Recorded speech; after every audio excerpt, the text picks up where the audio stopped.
Boa tarde, colegas, tudo bom com vocês? Espero que estejam bem. Hoje eu vou iniciar o nosso curso do Tesaurus que eu havia prometido.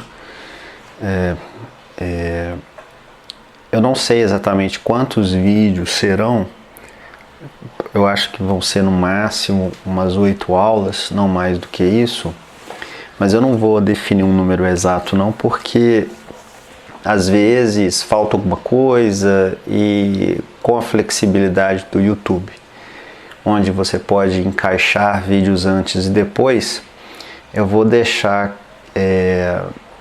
o norte do curso na numeração dos vídeos. Então já vou numerá-los na ordem para que vocês possam assisti-los. E eu não vou passar a princípio um cronograma não, porque deveria ser agora, né? Nessa primeira aula. Bom, antes da gente tratar de tesauros, a gente precisa entrar um pouquinho na linguagem, é fundamental. Porque o tesaurus é uma linguagem, é o que a gente chama de linguagem documentária. E diferente da linguagem que nós utilizamos no nosso dia a dia para se comunicar, a linguagem documentária é uma linguagem artificial, né? Ela não é uma linguagem espontânea, como é, por exemplo, a linguagem que nós utilizamos na comunicação, né? Ela é uma linguagem artificial porque ela é uma linguagem construída, é uma linguagem construída pelo homem. Enquanto a linguagem do dia a dia, ela não é construída, né? Ela é um artefato coletivo, é uma construção coletiva, mas não intencional, né? Não há intencionalidade na construção da linguagem, ao contrário da linguagem artificial. Bom, quais são os principais elementos da linguagem, como a gente a divide na linguística, né? A linguagem, como eu já dei uma introduçãozinha, ela é o elemento que permite a comunicação entre os seres humanos. Não é a minha intenção aqui tratar de outros aspectos da linguagem que não a fala e a forma escrita, porque existem outras formas, né, como trata a semiótica, ao falar de comunicação por imagens, comunicação por pistas, como em um romance policial ou no trabalho de um detetive.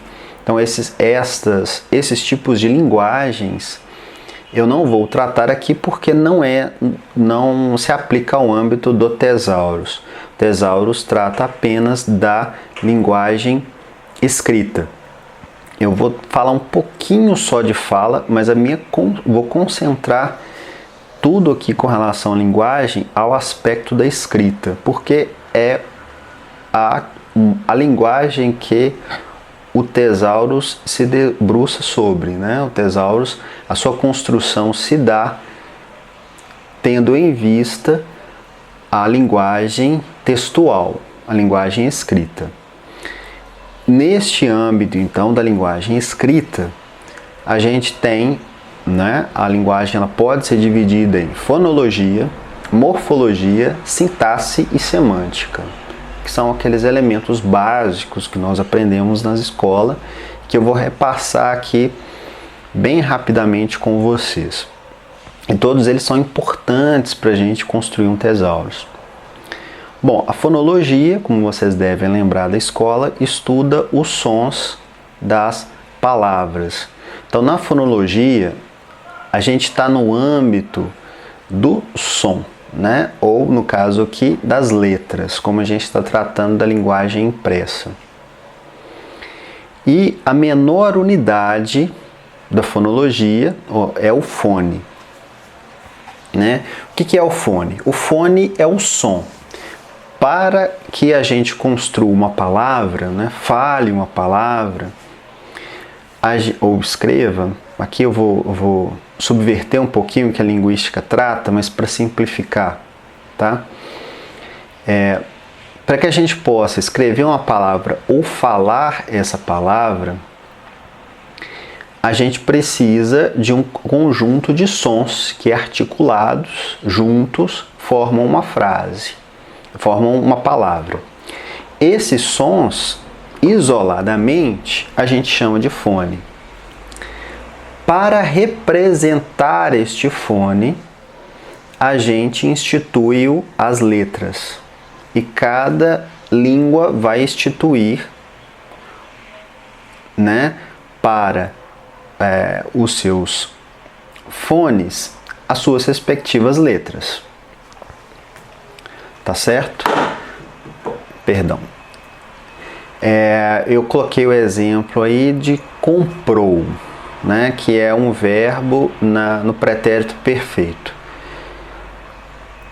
Eu dividi essa palavra, né, em 6 elementos que a gente chama de fones, tá? A gente tem 2 conjuntos que são as vogais e as consoantes. As vogais são aqueles fones em que eu consigo, em que eu realizo na fala com a abertura da boca, sem obstrução de nenhum elemento da boca. O som passa livre pela minha boca. E acontece que o A eu tenho a boca mais aberta e no U eu tenho a boca mais fechada. Então esse movimento de fechar a boca vai determinando a qual vogal eu estou realizando. A, E, I, O, U. As consoantes, elas são realizadas com a obstrução da passagem da corrente de ar da boca. Tá? Por exemplo, o comprou, o k, eu elevo a língua meio encurvada até o céu da boca, provocando uma fricção no som, na passagem do som.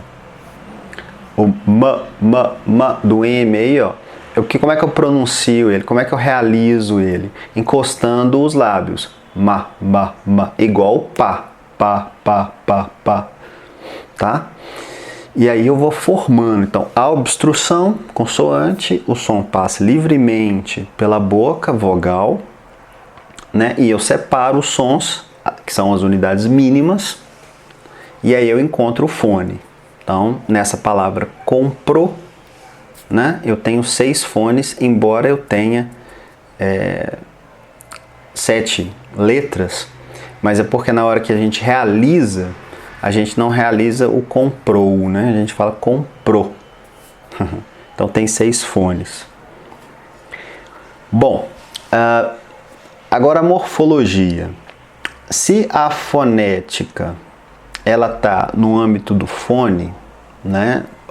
Ou melhor, no âmbito da letra, né? A morfologia ela já vai trabalhar com a formação das palavras. E qual que vai ser a unidade mínima? Vai ser o morfe. Se para a fonética, o fone, a unidade mínima é o som, né? Qual que é o mínimo som que a gente realiza? São as vogais e as consoantes. E a partir da combinação de vogais e consoantes, a gente vai formando as palavras. O morfe já é a palavra propriamente dita, mas ela não é só a palavra, ela pode ser menos do que isso. É qualquer união de fonemas, né, de fones, que façam sentido, que deem um sentido, em que consigam passar uma informação que nós sejamos capazes de interpretá-la. Com relação ao verbo comprou, por exemplo, a gente pode dividi-lo em 2 fones. O primeiro fone, que vai ser a raiz ou radical da palavra, que vai nos remeter o quê? A uma ação. Ele é um verbo, né? que nos remete à ideia de aquisição, né, através de uma relação comercial, né? O ou, neste caso aí, dessa palavra, ele nos remete ao quê? Ao pretérito do indicativo, terceira pessoa do singular. Então esses dois elementos, né, a raiz e a desinência, a terminação, ela nos dão dois fones. Então, nessa palavra, há dois fones. Então, fone é o quê? É a unidade mínima de uma palavra com sentido, né? Que nos possa passar um sentido. Bom, se a gente juntando fones forma palavras ou morfes, juntando morfes distintos, a gente chega na síntese, na sintaxe, né? Que é o quê?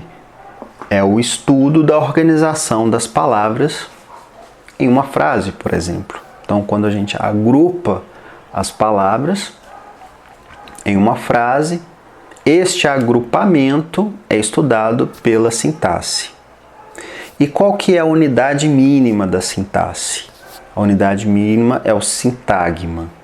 O sintagma que vem sendo muito estudado nas ontologias, principalmente, mas ele não é tão falado, denominado no Tesaurus, embora ele seja muito estudado no Tesaurus e a gente não saiba. Isso é uma coisa curiosa com relação ao sintagma.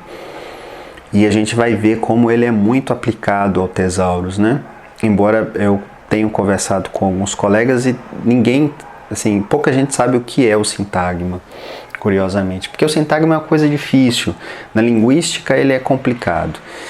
Bom, o que é o sintagma, então?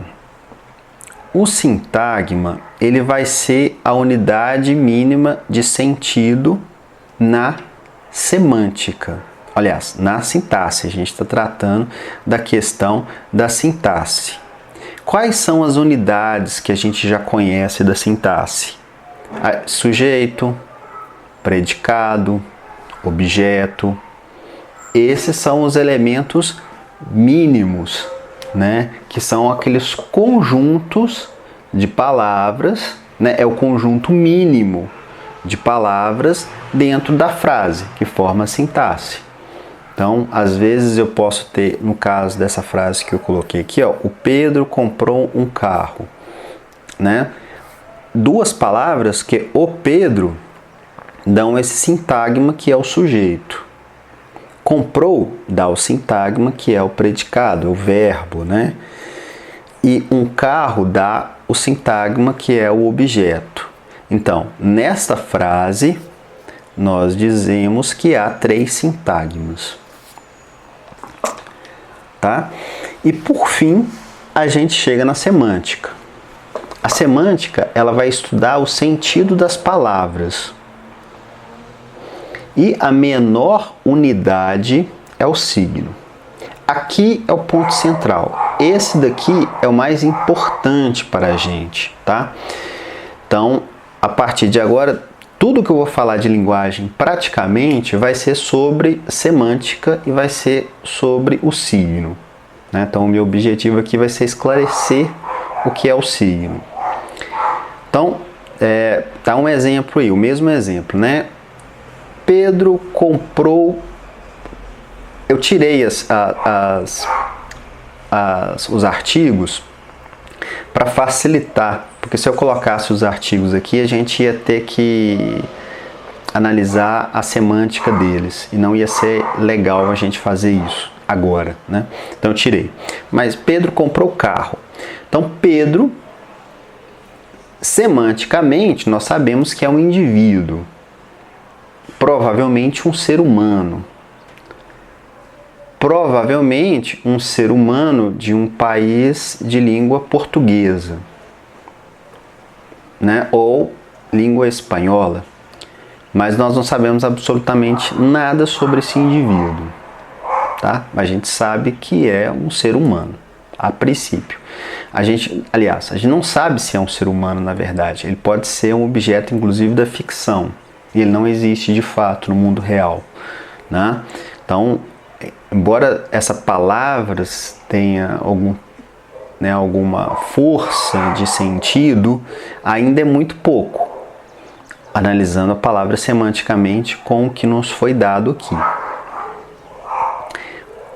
O verbo comprou, né? Eu sei que foneticamente ele tem as suas, né? É um conjunto de fones que formam um som único, único não, mas um som compreensível, né? Morfologicamente falando, ele é um verbo, está na classe dos verbos. E semanticamente falando, ele é um predicado. Semântica não, sintaxe, né? Na sintaxe, ele é um verbo. Para a sintaxe, ele é um verbo. E aqui, na semântica, a gente entende como a aquisição de algo, né? Ele dá essa ideia, é uma palavra que dá a ideia de que adquiriu-se alguma coisa através de uma relação comercial.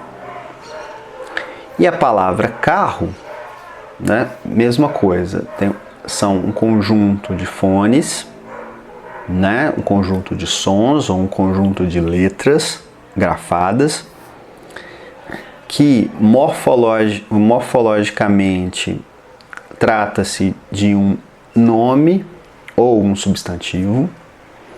Para a sintaxe, aqui é um objeto direto, não vai exigir preposição, né? E para a semântica, eu sei que é um objeto, é uma coisa no mundo, que eu também não sei se existe ou se ela é fruto da imaginação, tá? Mas aí vem a pergunta. Embora eu tenha separado em 3 elementos, quantos signos há, né,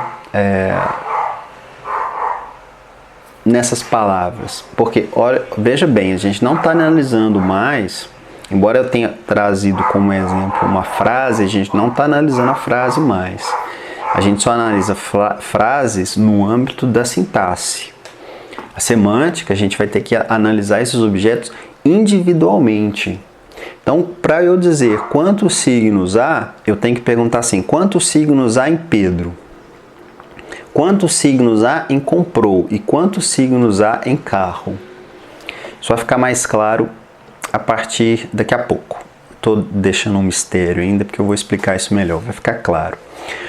Para embasar as minhas ideias aqui, eu vou utilizar desse livro, que é o Curso de Linguística Geral, do Fernand Saussure, que é um belga, se eu não me engano ele é belga, e ele estudou por muito tempo a linguagem.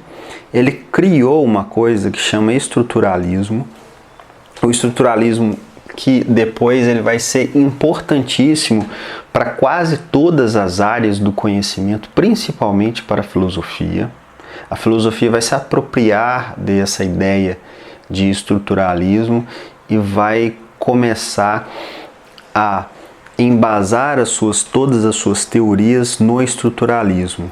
Se antes, na fenomenologia, a filosofia tentava responder a questão, né, o que é o mundo, tentando tirar, né, o planeta de uma estrutura, agora não. Agora a nossa vida, né, ela não pode ser estudada, ela não pode ser vista fora de uma estrutura. E isso vai mudar drasticamente vai mudar tanto a literatura, a psicologia, a sociologia, a história, todas essas áreas das ciências humanas, elas vão ser impactadas demais pelo estruturalismo. Depois, na década de 70, esse livro publicado em 1930, o estruturalismo começa a perder força e a própria filosofia volta para a fenomenologia de novo, volta para a questão metafísica de novo, mas até um determinado momento né? O estruturalismo ainda é forte, embora hoje seja mais questionado. E é muito interessante que o Saussure não publicou esse livro, ele não escreveu esse livro. Esse livro é uma compilação das aulas que ele deu, que os alunos escreveram, reuniram e publicaram num livro. Então a gente não sabe até que ponto o livro contém as ideias do Fernando Saussure ou, né, alguma coisa ali contaminada dos alunos, né? Bom, e o que o Fernando Saussure vai dizer com relação à linguagem, né? Ele vai criar essa ideia de sistema linguístico, tá? E ele vai falar o seguinte: nenhuma língua falada, exceto a linguagem documentária dos tesauros, ela é condicionada, tá? As linguagens, elas são frutos de um acordo tácito entre os falantes e não há condicionalidade.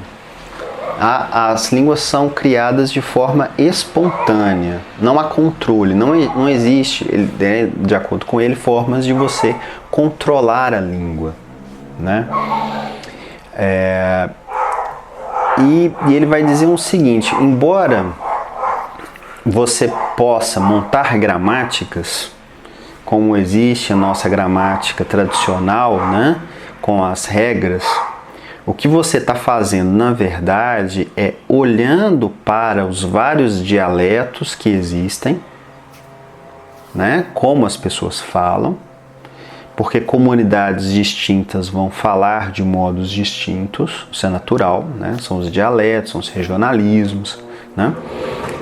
O que a gramática tradicional faz? Ela olha para todos esses dialetos e escolhe um dialeto. Fala assim: esse dialeto aqui vai ser o oficial, vai ser o que todos nós vamos utilizar. Antes existia a obrigatoriedade, a intenção de que a gramática tradicional ela fosse utilizada também para a fala. Mas hoje isso tem caído, né, bastante no ostracismo, vamos assim dizer, porque não tem sentido impor que uma comunidade mude a sua forma de falar em detrimento de outra. Porque qual foi a grande contribuição do Saussure quando ele fala isso, ele cria essa ideia? É reconhecer que não existe o falar errado. Aliás, existe o falar errado, mas é preciso distinguir o falar errado do falar dialetal. O falar errado significa você não utilizar a gramática, mas não a gramática tradicional, mas a gramática do seu dialeto. Porque o Saussure vai reconhecer que em todos os dialetos existe uma gramática embutida neles. Você então escolhe um dialeto, você pega aquela gramática do dialeto e fala: essa gramática aqui vai ser a gramática que todo mundo vai ter que usar, né? É uma relação de poder, mesmo, né? Você escolhe uma, geralmente é a gramática da elite, de um grupo que faz parte de uma elite intelectual e financeira. Ele escolhe essa gramática, que é normalmente a gramática que ele utiliza, e ele vai falar: olha, essa é a gramática certa, né? Mas para o Saussure isso não existe certo ou errado, né? Existem gramáticas e todas elas estão certas quando obedecem às suas próprias regras, e elas vão estar erradas quando o falante ele não utiliza as regras da sua gramática. Eu vou dar um exemplo. Para o Saussure, ele vai, por exemplo, ver dois dialetos, dois grupos de falantes.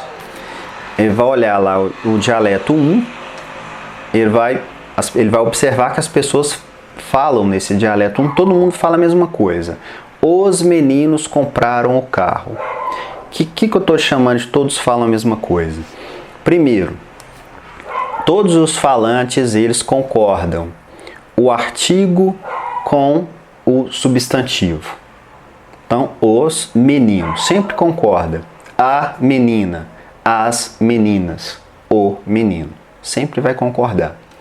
Ele vai observar outra regra, que o sujeito, agora analisando, primeiro ele estava analisando a concordância no âmbito morfológico, agora ele vai começar a analisar no âmbito sintático, ele vai observar que o sujeito ele sempre vai concordar com o verbo.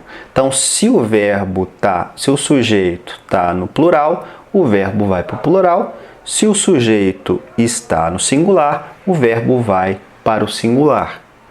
Então, ele elabora mais uma regra aqui, né? Então, os meninos compraram o carro. Quando ele vai e começa a observar o dialeto 2, ele observa que as pessoas falam desse jeito. Os meninos comprou o carro. E aí, o que normalmente, o que a gente entende, o que a gente aprende na escola é que essa frase está completamente errada, né? Não está utilizando a gramática tradicional. O Saussure vai falar o seguinte, não, ele está utilizando uma gramática sim. E como é que eu comprovo que ele está utilizando uma gramática? Né? Quando eu observo que todos os outros falantes falam deste jeito. Então, quando ele vai observar, ele observa que quando há um encontro entre o artigo e o substantivo, apenas o artigo ele vai para o singular. Olha, ele vai para o plural. E isso é uma regra. E ele observa mais um detalhe. Não existe a situação em que o artigo está no singular e o substantivo está no plural. Essa construção não existe. Então, como essa comunidade forma plural? Ela forma plural de uma forma econômica. Ela coloca apenas o plural no artigo. E o artigo é capaz de dar a noção de que não se trata de um menino, se trata de dois ou mais. E ele vai observar outro fenômeno. O verbo ele não concorda com o sujeito. E aí ele começa a perceber que, na verdade, a regra não é essa. O verbo ele parou de conjugar. Ele percebe, então, por exemplo, que eu comprou, você comprou, ele comprou ou ela comprou, nós, né? Comprou, vocês comprou, eles comprou. E aí, na verdade, o Saussure não vai observar isso. Os linguistas que vão vir depois, né? E aí, com base nas teorias do Saussure, vão observar o seguinte: olha só, o verbo não está conjugando mais. Aliás, o verbo ele vai conjugar ainda em tempo e modo. Mas ele não vai conjugar mais em número e pessoa, como está acontecendo aqui. Número e pessoa, o verbo não vai conjugar mais. Ele está neutro aqui, né? Ele está numa forma neutra. E o que isso quer dizer? Mais uma vez, é uma questão econômica da língua. Várias línguas não conjugam o verbo em número e pessoa, isso é comum. O inglês, por exemplo, o verbo não é conjugado em número e pessoa, isso não é um erro. Isso é um modo como a língua trata aquela palavra, tá? E o que isso obriga para esse falante? O sujeito passa a não ser nulo mais. Enquanto para o falante do dialeto 1, ele pode usar a palavra, ele pode pronunciar uma frase, por exemplo, compraram o carro, e eu vou saber que foram eles, né? Ou seja, a língua permite que o sujeito seja oculto, né? Que o sujeito seja nulo, que a gente chama na linguística. Aqui isso não pode acontecer, como no inglês também, né? Aquela famosa frase choveu em inglês, né? Chove em inglês é it rain. It rains. Não tem jeito de você não pôr o it. Obrigatório você pôr o sujeito. uma coisa impensável em português, por exemplo. Mas o fenômeno que está acontecendo é o mesmo aqui, né? O sujeito não pode ser nulo mais, porque o verbo ele não dá conta de responder a quem é o sujeito. E o linguista, quando ele está analisando esse dialeto, ele observa que isso é uma regra. Todas as frases que surgem nesse dialeto, elas vêm com o sujeito. E o que isso significa então? Que esse dialeto 2, ele é uma gramática, ele possui uma gramática, ele possui as suas regras, e todos os falantes falam desse jeito. Não existe um falante que vem e fala, por exemplo, os meninos compraram o carro. Ninguém fala assim nesse dialeto 2. Essa forma não é realizada. Essa forma sintática ela não ocorre. O que vai ser erro então? Vai ser erro quando o falante ele tenta, por exemplo, o falante do dialeto 2, ele pode tentar falar o dialeto 1 nessa comunidade. Isso vai ser considerado um erro, porque não faz parte dessa gramática, né? E muitas vezes acontece isso quando o indivíduo do dialeto 2 encontra com o indivíduo do dialeto 1, se sente inferior, porque o dialeto 1 está mais próximo da gramática tradicional, né? Que na escola a gente aprende que é a única gramática que existe, e ele tenta falar uma língua que ele não conhece, que ele não aprendeu. E aí ele vai se embananar todo, provavelmente ele vai falar errado, aí sim falar errado. Mas se ele usar o seu dialeto, né, e eu acho isso coerente, eu concordo com os linguistas com relação a isso, ele não está falando errado, ele está falando o seu dialeto, né? E o seu dialeto é uma gramática sim, porque ele possui regras, né? Não é um falar de qualquer jeito, ou cada um fala do jeito que quer. Não, as pessoas falam todas iguais, todos do mesmo jeito, e essas regras se aplicam. As regras se aplicam. Não vai acontecer de uma hora o sujeito conjugar o verbo e outra hora ele não conjugar. Isso não vai acontecer. Ele sempre vai não conjugar o verbo. Bom, isso é para a gente falar um pouquinho só da questão do que é o sistema linguístico, que é esse acordo, né, tácito, né, que ele não é explícito, é um acordo tácito, sem intenção, sem intencionalidade entre os falantes. E uma coisa que é realmente muito importante para a gente no Tesaurus, que é uma outra contribuição do Saussure, é a ideia da arbitrariedade do signo linguístico. O que quer dizer isso? Não há relação entre o significado de uma palavra e o som ou a grafia desta palavra. E aí a gente tem esses exemplos, né?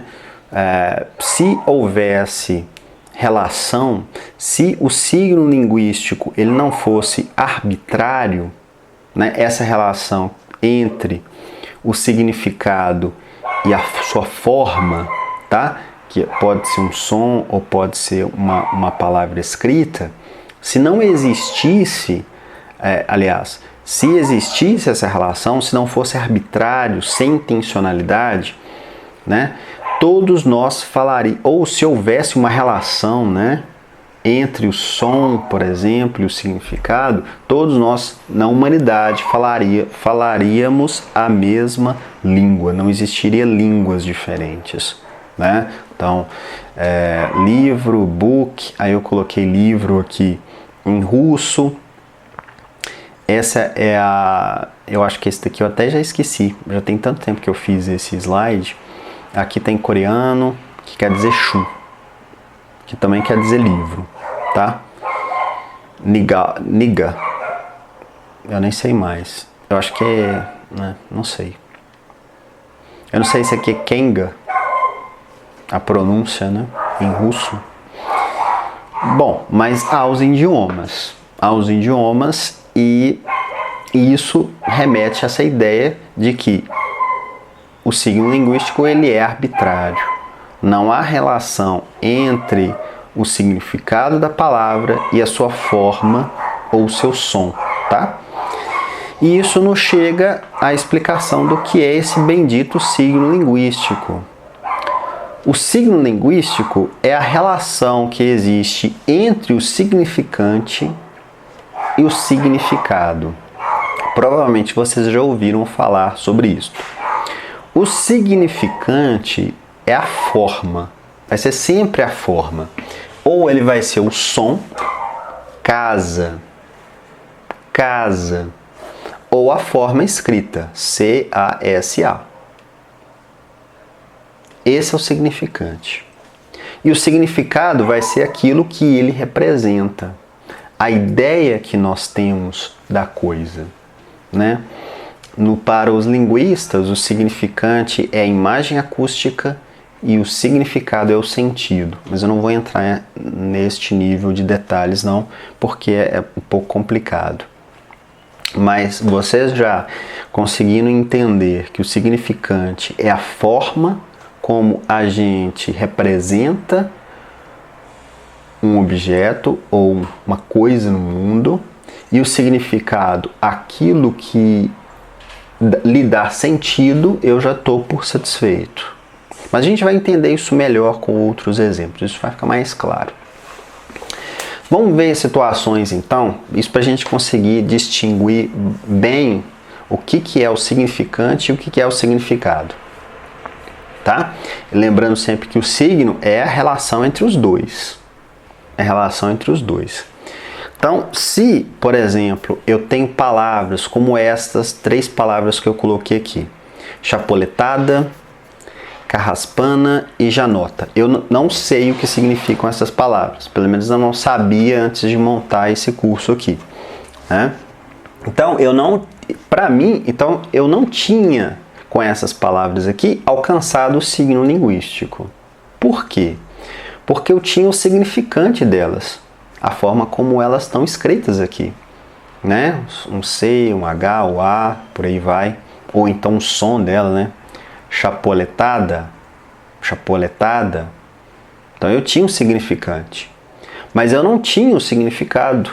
Eu não sei o que elas significam. Eu não sei o que elas significam. Aí, quando eu alcanço, ou seja, quando eu olho no dicionário e vejo qual é o significado da palavra, essa palavra então passa a se constituir um signo para mim.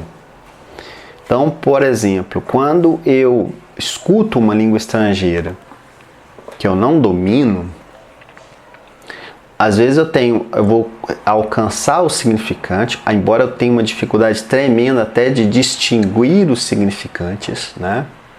Porque eu não vou reconhecer às vezes a pessoa, quando fala muito rápido e não pausa, né? Não dá uma pausa legal entre as palavras, eu não vou conseguir reconhecer nem as palavras, né? Então, para essa língua estrangeira, eu vou estar dominando, eu vou estar tendo acesso ao significante, mas eu não vou estar tendo acesso ao significado. Quando isso acontece, eu não alcanço o signo linguístico. Por consequente, eu não tenho a noção semântica daquela língua, porque eu não estou entendendo nada, né? Então, chapoletada, bater em alguém. Carraspana é bebedeira. E janota é quem chama a atenção pela elegância. Se vocês já conheciam essas palavras em português, são um português arcaico, né? Claro. Vocês já tinham signo com vocês, já tinham alcançado o signo linguístico, tá? E pode acontecer o contrário, que é quando não há significante, mas há o significado.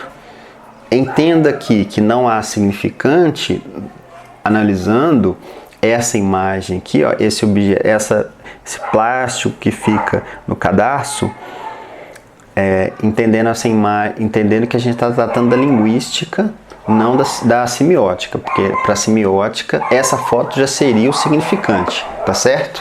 Mas como a gente está tratando aqui da linguística e está tratando apenas um pouquinho só da fala, mas muito mais das palavras escritas, porque o Tesaurus usa, né, a linguagem textual, Então não há significante. Né? Então, quando a gente imagina um objeto e não sabe o nome daquela coisa, a gente, nossa, gente, como é que chama aquela coisa mesmo, né? A gente conseguiu o significante, a gente está com o significado da coisa na cabeça, mas a gente não está conseguindo lembrar o significante, tá certo? Eu não sabia o nome disso aqui, não sei se vocês sabem, chama aguilha, né? Talvez vocês já saibam também, não tenha sido um bom exemplo, mas é sempre essa ideia, né? Quando você consegue visualizar, por exemplo, um objeto ou uma coisa na sua cabeça e você não consegue lembrar o nome dela.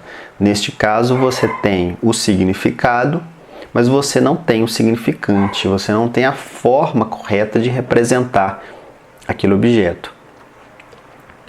E aí a gente chega vamos assim dizer, na primeira lei do Tesaurus. Eu até esqueci de escrever isso aqui, mas é uma lei do Tesaurus. Na linguagem natural isso não faz diferença não, tá?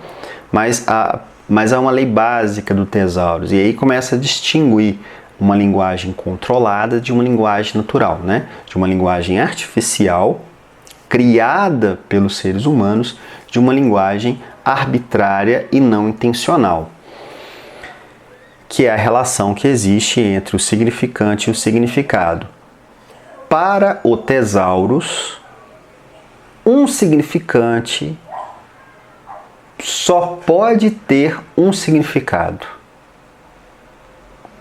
E vice-versa. E um significado só pode ter um significante. Então, nunca pode acontecer. Está até taxado aí para deixar isso bem frisado, né?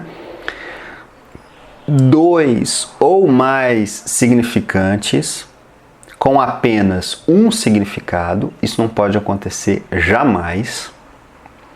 E um significante com 2 ou mais significados, isso também não pode acontecer jamais. A ideia aqui é a gente imaginar uma balança, tá certo?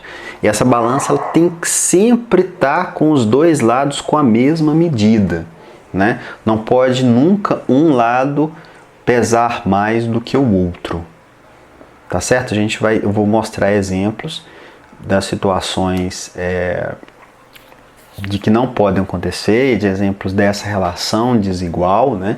Quando um significado tem mais de um significante, ou quando um significante tem mais de um significado.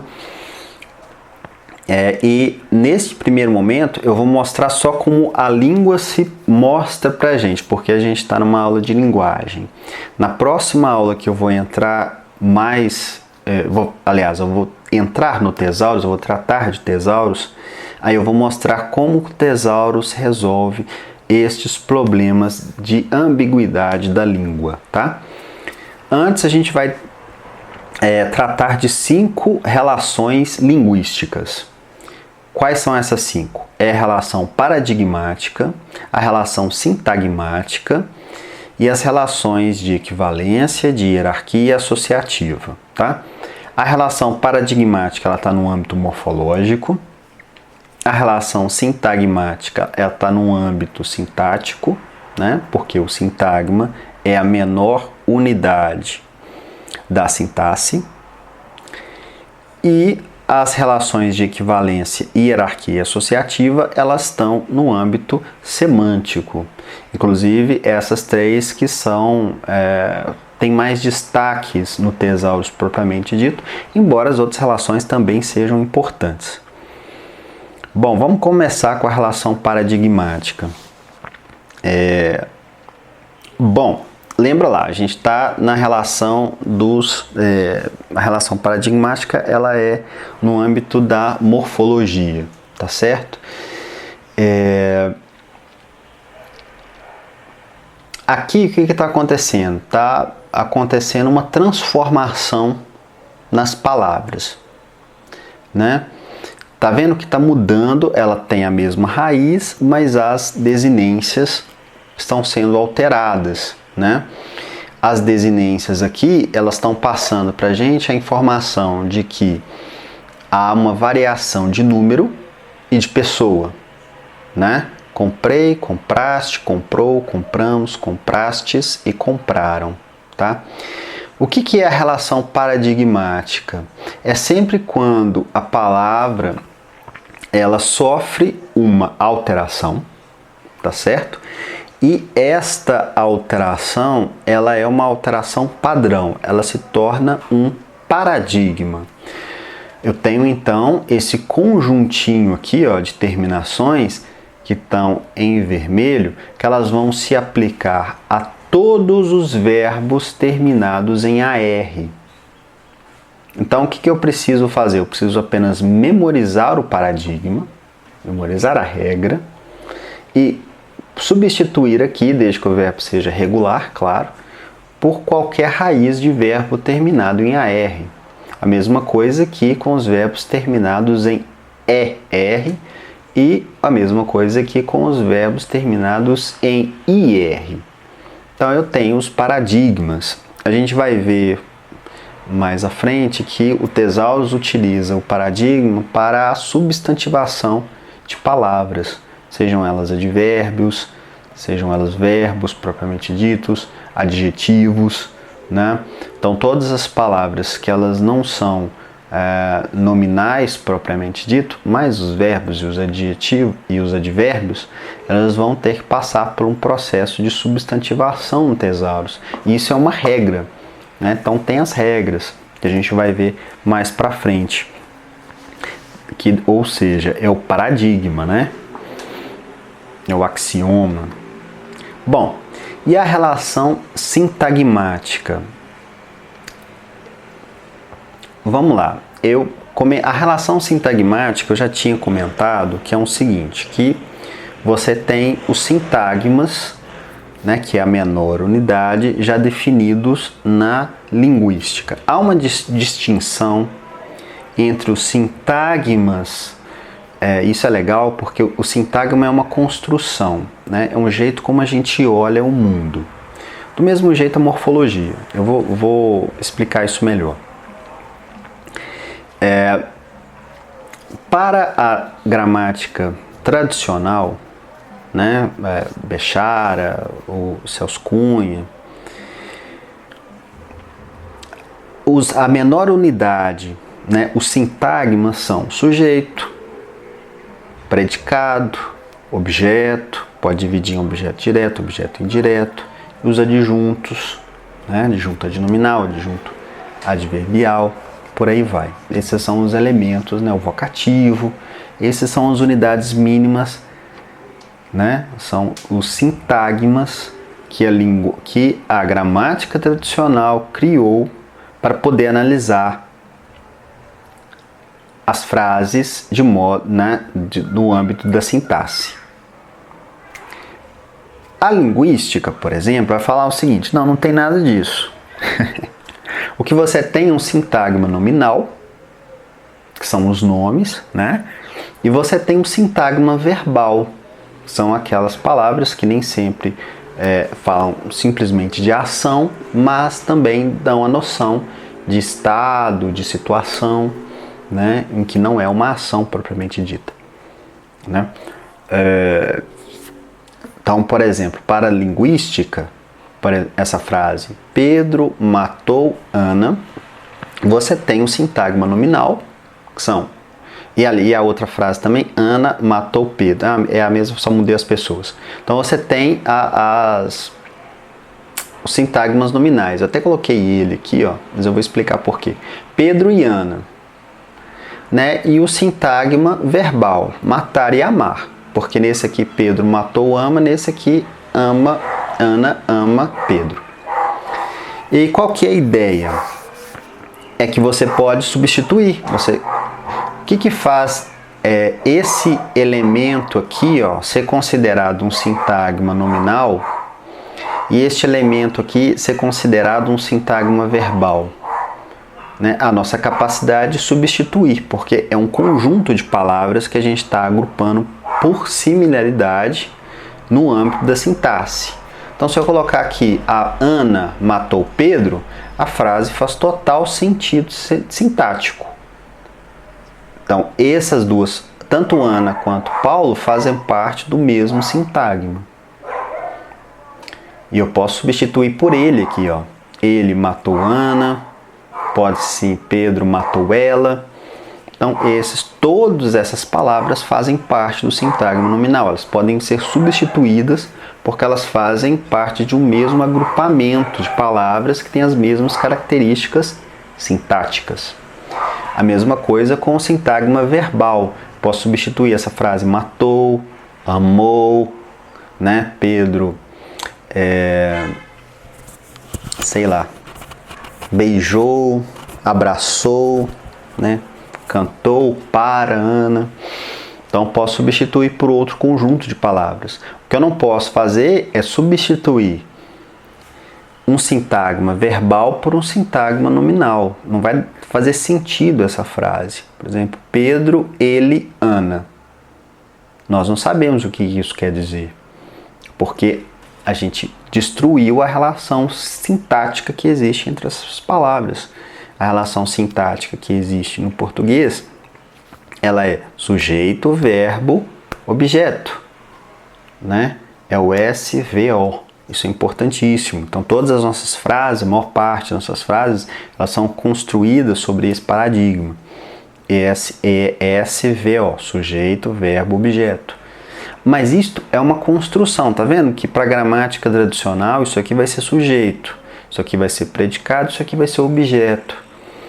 E vai ser a mesma coisa, você vai poder substituir qualquer palavra que possa ser sujeito, qualquer palavra que possa ser predicado, né? É um jeito de ver e enxergar o mundo. É a mesma coisa a morfologia, por exemplo. É uma convenção que nós estabelecemos, né? Nossos antepassados, depois a gente deu uma completada, na verdade, né? Quais são as classes morfológicas que nós temos hoje? Substantivo, verbo, artigo, numeral, adjetivo, advérbio, preposição, conjunção, pronome e interjeição. Tá certo? São 10 classes. Só que hoje os linguistas criticam muito essa classe chamada interjeição. Eles falam, isso aí não existe, isso não é uma classe morfológica. Por quê? O que é interjeição? É qualquer palavra com ponto de interrogação no final. Então, Pedro, Ana, não, isso tudo é interjeição. Então, ao nível de dificuldade e complexidade disso, né? Por que Pedro vai ser, então, algumas vezes substantivo e outras vezes Pedro vai ser interjeição? Ou ele, né? Vai ser interjeição e pronome? Não faz sentido. Então essa classe, ela não existe, na verdade, né? Isso mostra como que, embora a gente tente, né, quando a gente vai construir as classes, né, a gente vai tentar construir os sintagmas para a sintaxe, a gente se esbarra em questões complicadas. A gente tem uma racionalidade que a gente consegue, tem um nível de racionalidade que a gente consegue empregar para poder distinguir, né, classificar esses elementos e agrupá-los pelas semelhanças, ou seja, estes elementos, eles nessa função sintática, eles sempre vão desempenhar a mesma função, né? Mas a gente esbarra nesses probleminhas porque é uma construção, ainda assim é uma construção e ela está sujeita à subjetividade. Eu estou complexando a coisa, né? E vou dar um exemplo da relação sintagmática na biblioteconomia. A gente tem vários sintagmas na biblioteconomia. Na próxima aula, no próximo vídeo, eu vou mostrar isso com mais detalhes. Mas aqui é só para dar uma... Porque eu imaginei que talvez a relação de sintagma ela é complicada realmente. E para poder dar uma clareada, eu resolvi trazer o exemplo do Pimesh, que é a construção do Ranganatha, que são sintagmas. O que o Ranganatha fez? Ele falou o seguinte, ele olhou para uma frase, para a sintaxe, e falou, olha, nessa frase aqui a gente extrai esses elementos. Né? Então, em vez de eu chegar aqui e dizer, isso aqui é o sujeito, isso aqui é o objeto, isso aqui é o adjunto, né? Não, eu vou analisar isso de uma forma lógica para a linguagem artificial que eu estou criando, porque eu não estou analisando isso aqui sob o ponto de vista da linguagem natural. Eu estou analisando essa frase sob o ponto de vista da linguagem controlada, da linguagem artificial, ou melhor, da linguagem documentária, tá? Uma linguagem que eu estou criando para quê? Para organizar a informação e conseguir recuperar essa informação de modo preciso. Então ele cunhou 5 sintagmas, que são eles. Esqueci de escrever o último. Personalidade, matéria, energia, local e tempo. Vocês imaginam que está escrito a palavra tempo aqui, por favor. E aí o que ele vai fazer? Personalidade, roupa. É o assunto principal dessa frase aqui. Confecção de roupas de lã no Brasil no século XIX. Qual que é a matéria? É a lã. Qual que é a energia? Qual que é a ação que está sendo desempenhada aqui? Confecção, né? Fabricação, elaboração. Aonde? Qual o local? É no mundo todo? Não, no Brasil só. E no tempo, em todo o tempo, né, da existência do planeta Terra? Não. Né, 65 bilhões de anos? Não. Só no século XIX. Bom, aí eu espero que vocês tenham entendido bem a relação sintagmática. Ela é importante, não só porque vocês podem estar imaginando que a relação sintagmática ela é importante apenas para a indexação, né? Mas não, ela é importante no tesaurus propriamente dito também. A gente vai ver isso melhor no próximo vídeo. Bom, e as relações, né? Relação de equivalência. A relação de equivalência, né? Um exemplo de uma relação de equivalência é a sinonímia, tá certo? A relação de equivalência é a relação que existem entre a equivalência, né, a similaridade das palavras. Um exemplo é a sinonímia, né? Qual que é o problema da sinonímia? Qual que é o problema dos sinônimos? É que ele vai desbalancear a nossa balança, vamos assim dizer, né? Eu vou ter 2 ou mais significantes para apenas um significado. Isso é um problema para um tesaurus, né? Então eu tenho para esse significado aqui, que é essa imagem, né, que a gente imagina lá a mexerica, para essa imagem eu tenho 3 formas, 3 maneiras de representar 3 significantes: mexerica, tangerina, bergamota. Então eu tenho um significado para 3 significantes. Eu podia ter mudado a ordem aqui, ficava mais legal também, né, de visualizar, mas é bom que complica e obriga vocês a forçar um pouquinho. Outra relação é a homonímia e polissemia, ou polissemia. Os semânticos, né, os semanticistas, eles vão falar que são coisas diferentes, homonímia e polissemia. A gente não precisa entrar nesse mérito não, pra gente aqui vai ser a mesma coisa, tá? E qual que é a relação aqui? Um significante vai ter 2 ou mais significados. Então pega um significante que é a manga, né? Esse som, manga, ou esse conjunto de palavras, M-A-N-G-O-G-A,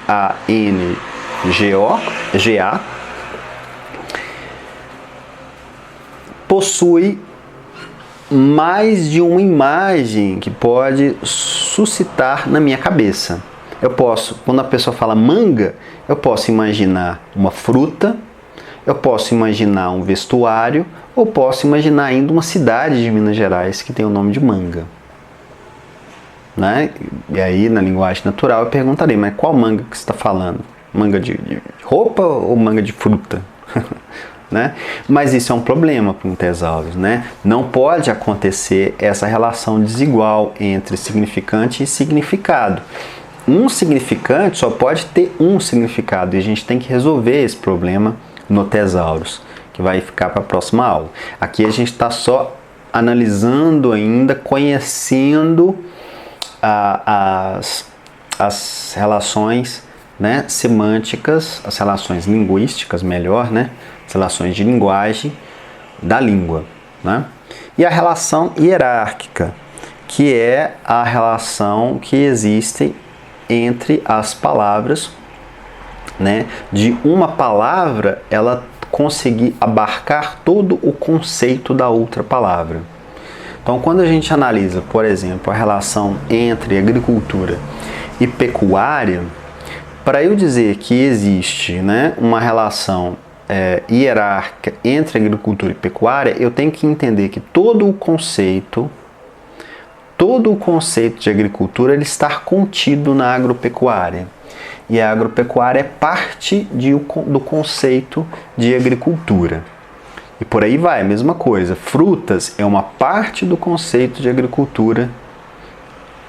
Não, ali, frutas possuem todo o conceito de agricultura, né? Embarca todo o conceito de agricultura, mas a agricultura é uma parte, né? As frutas é uma parte da agricultura. Mesma coisa, laranja é o conceito de laranja, ele tem que estar todo dentro de frutas cítricas, e frutas cítricas é uma parte do conceito de laranja. E a mesma coisa entre semente e laranja, tá? Depois a gente vai ver isso com mais calma. E a relação hierárquica, ela também pode ser uma relação de poder, que geralmente ocorre com as estruturas organizativas. Elas não são... Pode, muitas vezes, o conceito de uma estar toda representada dentro do conceito da outra, ou melhor, todas as competências de uma unidade administrativa podem estar dentro de outra unidade, dentro de outro órgão, mas a relação que se dá aqui, ela é muito mais uma relação de poder do que uma relação semântica, tá?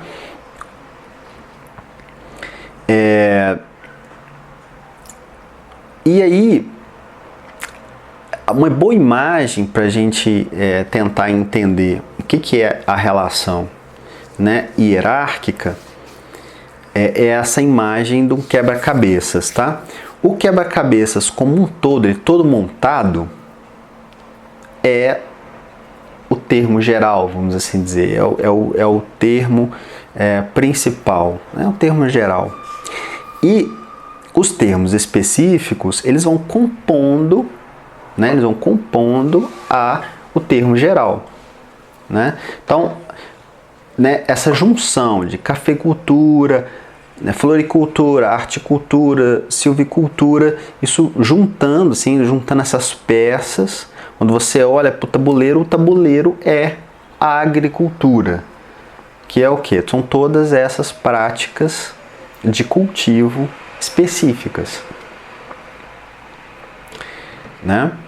E as relações hierárquicas, elas podem ser divididas, né? A relação gênero-espécie, a relação partitiva, todo parte, a relação mista, que é um pouquinho polêmica, porque na verdade o que é essa relação mista? É uma junção de relação de gênero-espécie com relação partitiva, todo parte. E a relação também pode ser polihierárquica, também é polêmica, no Tesaurus, tá? Então, como se dá a relação entre gênero e espécie, né? Um exemplo clássico é esse de pássaro, pardal, né? Pássaro, pombo, né? É a relação que existe entre o gênero e a espécie. E aí como é que você distingue uma relação hierárquica? Você crava o martelo que é uma relação hierárquica. Quando você chega nesse aqui, ó, todos. Qual que é a relação que existe entre pássaro e pardal? Eu sei que alguns, né, pardais são pássaros. Aliás, alguns pássaros, né? Alguns pássaros são pardais. Mas nem todo pássaro é pardal, Você tem pombo, você tem galinha, você tem pica-pau, você tem um tanto de outros pássaros, a águia, né? Então, alguns pássaros são pardais, mas todos os pardais, eles são pássaros. Todos os pardais são pássaros. Não existe um pardal que vai estar em outro gênero. Não, todos os pardais eles estão contidos no gênero pássaro. Então, neste caso aqui, há uma relação hierárquica, tá? Relação partitiva, mesma coisa, mas é o todo e a sua parte, né? Por exemplo, algumas partes dos corpos, de alguns corpos, vão ter asas. E toda asa, ela faz parte, ela está dentro de um corpo. Né? Não tem como uma asa não estar em um corpo. A gente está falando de asa de animal, né? Claro. Por exemplo, a asa de avião não vai estar aqui. Né? Mas essa é a ideia, apesar que você pode entender o avião como um corpo, né? Mas não é o caso aqui. Então, a mesma relação, né? Algumas partes do corpo vai ser composta pela asa, né? Mas toda asa, ela faz parte de um corpo. Ela tem que estar no corpo, né? E aí a gente tem outros exemplos de relações partitivas, né? Que depois a gente vai resolver esse problema, porque a relação partitiva ela pode se dar de formas distintas, né? Esse caso é bom da agricultura. A gente pode dividir a agricultura em agricultura tradicional, familiar ou alternativa. Né? A agricultura tradicional é essa que a gente já conhece, a agricultura familiar é essa do pequeno agricultor, né? Que não utiliza os grandes meios, mecanização, né? É uma agricultura mais simples. E a agricultura alternativa é essa ideia de ser uma agricultura mais, como é que se diz, mais ecológica, né? Com menos agrotóxicos, com menos intervenção na natureza. Então é uma forma de você dividir. São tipos, né? E aqui é a mesma coisa a agricultura com relação às suas formas de cultivo, que também são tipos. Cafeicultura, floricultura, horticultura, fruticultura, né? Então são agrupamentos, tipos diferentes. E aí, uma forma de você, por exemplo, organizar isso é você repetir, né?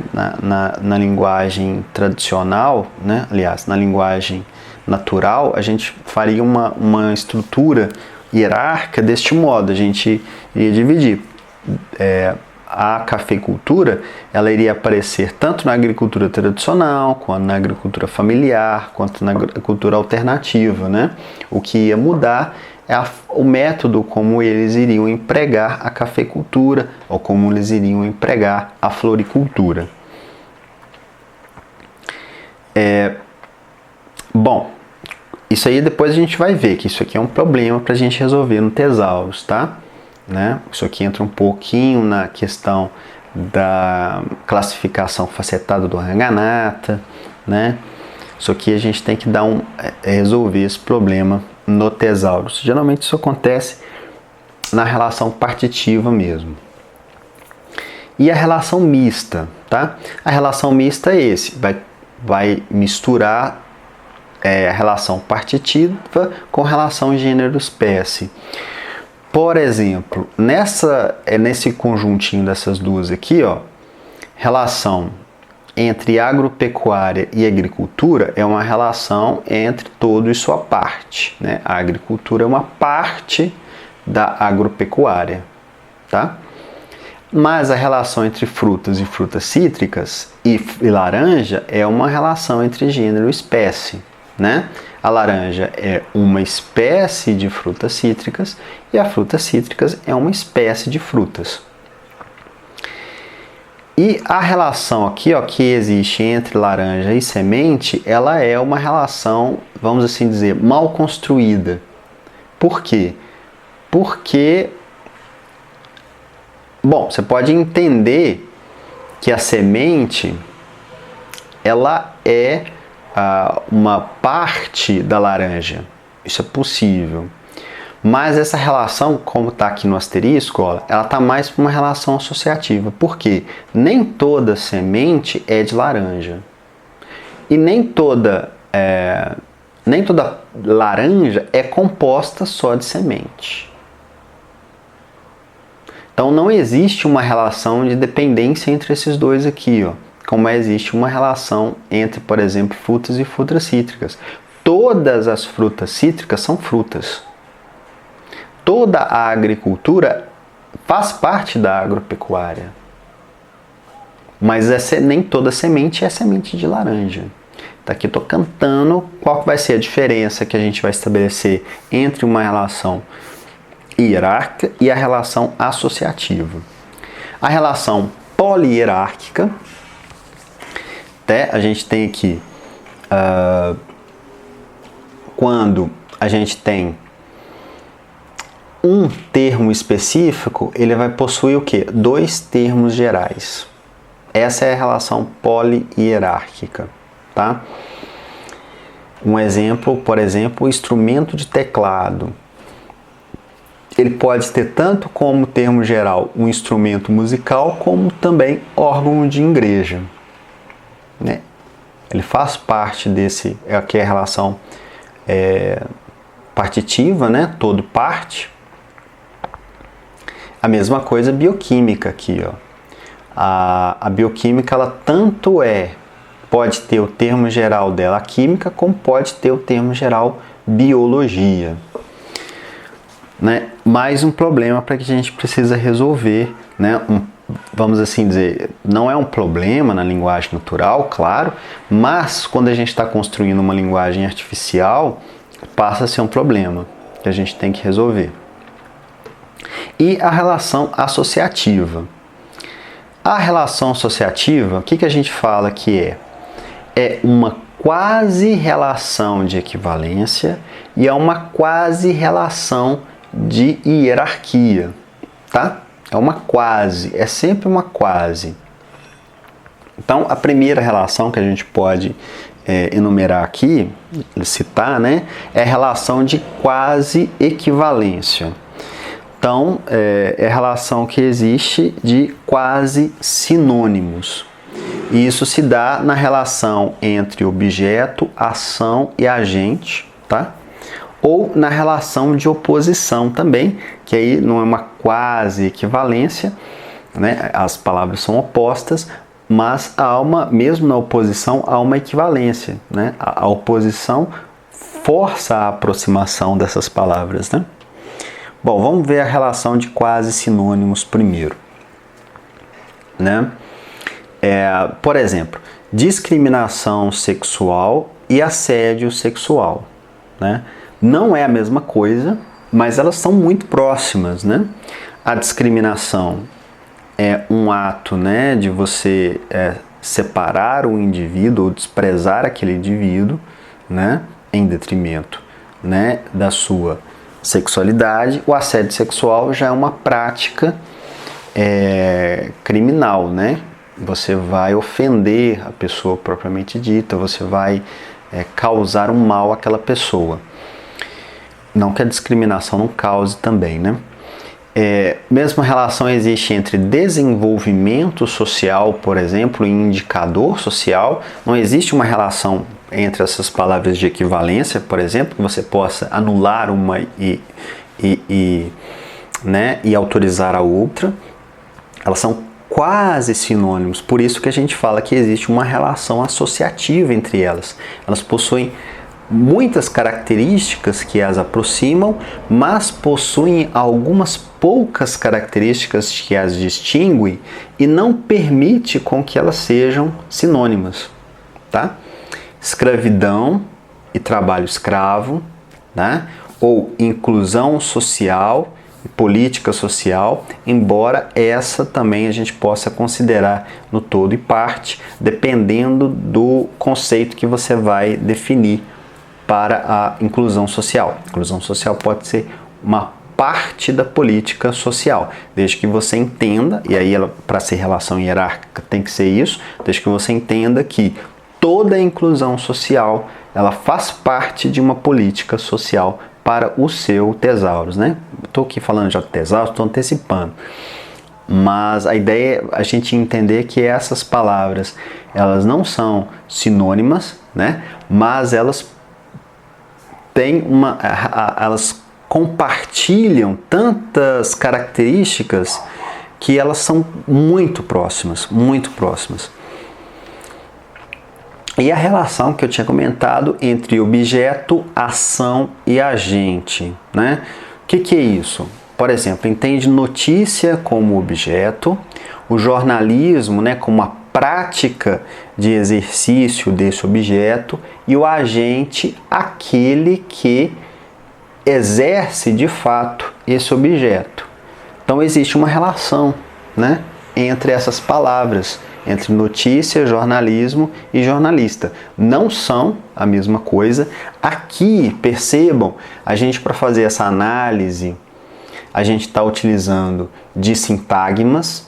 Tá vendo que a gente definiu um sintagma objeto, a gente definiu um sintagma ação, a gente definiu um sintagma agente, né? E há uma relação entre essas palavras que muito provavelmente a gente não vai anular, a gente não vai, por exemplo, jornalismo ver jornalista, a gente não vai fazer isso, né? Existe uma relação entre essas palavras, elas não são propriamente quase sinônimas, né? Mas elas têm características semânticas que as aproximam muito, né? E por isso necessita que a gente faça esse jogo da relação associativa.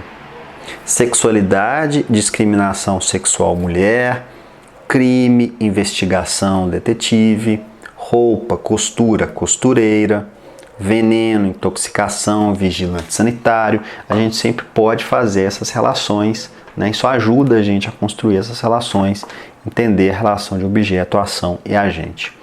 E por fim, a relação de oposição, né?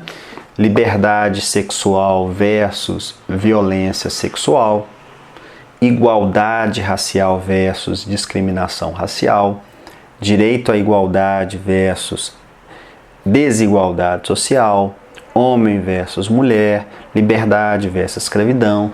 Todos esses termos são associativos, possuem uma relação associativa entre eles. E muito provavelmente, no tesauros, a gente deveria fazer relação associativa entre eles. E agora a gente entra na relação quase hierárquica, que do mesmo jeito que a relação hierárquica se dá entre relação de gênero, espécie e relação partitiva, aqui é a mesma coisa. No fim eu mostrei mais duas, não foi? Eu mostrei lá a relação mista e a relação polihierárquica. Mas elas, de fato, elas não são relações, elas são variações ou combinações da relação gênero-espécie e relação partitiva, tá? No grosso,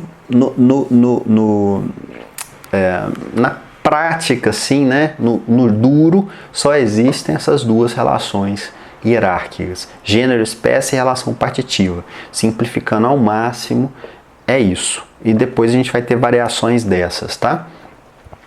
E aí o que acontece? Enquanto que na relação hierárquica eu tinha que ter todo o termo específico dentro do termo geral, né, para eu estabelecer uma relação hierárquica entre os termos, na relação associativa, isso não se dá.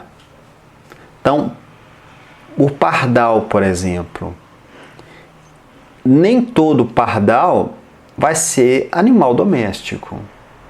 Como nem todo animal doméstico se resume apenas a pardal, né? Você vai ter o pardal livre na natureza, que ele não vai ser animal doméstico, e você vai ter o pardal que pode ser animal doméstico, né? E do mesmo jeito, nem todo animal doméstico é pardal. Você tem cachorros, tem um gato. Então a relação que se dá entre as palavras é sempre essa, de alguns para alguns. E a relação partitiva vai ser a mesma coisa. Por exemplo, a relação que existe entre asa e alimento. nem toda asa vai servir de alimento, né? Algumas asas de alguns animais a gente não come, né? Não servem de alimento para o ser humano, né? E nem todo alimento é asa, né? Só uma parte é asa, né? Alimentamos de outras coisas. Bom, é isso que eu queria comentar. Nós percorremos toda a linguagem, né? A gente falou das relações, né? Como a linguagem é dividida entre fonologia, morfologia, sintaxe e semântica.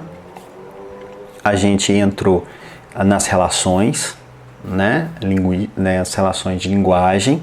A gente viu na morfologia a relação paradigmática. A gente viu na relação sintagmática dentro do sintaxe, e a gente viu as relações hierárquica, associativa e de equivalência, que fazem parte da semântica, né? Que para a gente é a mais importante com relação ao Tesaurus. Então é isso que eu queria dar, esse panorama. Isso é importante a gente ter essas noções muito claras para o próximo vídeo, que vai tratar sobre o Tesaurus propriamente dito. Então tá, ficamos assim, um forte abraço e até o próximo vídeo.